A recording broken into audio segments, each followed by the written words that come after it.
కలిపిన ముద్దను ఇలా చిన్న చిన్న ఉండలుగా చేసుకోవాలి. చేతి కొద్దిగా నెయ్యి కానీ నూనె కానీ రాసుకొని చిన్న చిన్న ఉండలుగా చేసుకోవాలి. తర్వాత ఇది గవ్వల చెక్క అంటారు. ఇలా గీతలు గీతలుగా ఉంటుంది. ఈ గవ్వల చెక్క పైన గవ్వలు చేసుకోవాలి. ఇలా ఒక్కొక్క ముద్దను తీసుకొని చెక్క పైన పెట్టి వేలుతో ఈ విధంగా అని ఇలా వేసేయాలి. ఇలా అన్ని ముద్దలను గవ్వల్లాగా చేసుకోవాలి.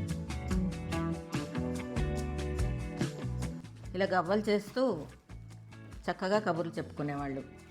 అంటే అప్పుడు టీవీలు లేవు కదండి. ఇలాంటివి చేస్తూ ఉంటే పిల్లలకి సెలవులు ఉంటే చక్కగా పిల్లలు కూడా కూర్చొని ఇలాంటి పనులు చేస్తూ ఉండేవాళ్ళు.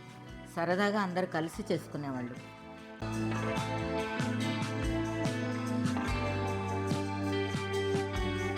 మూకుడు పెట్టుకొని దీంట్లో డీప్ ఫ్రైకి సరిపడా నూనె పోసుకోవాలి.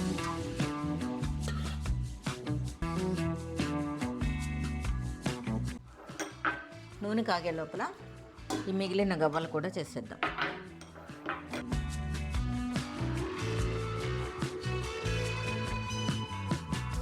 ఇలా అన్ని గవ్వలు చేసుకొని ప్లేట్లో పెట్టుకోవాలి.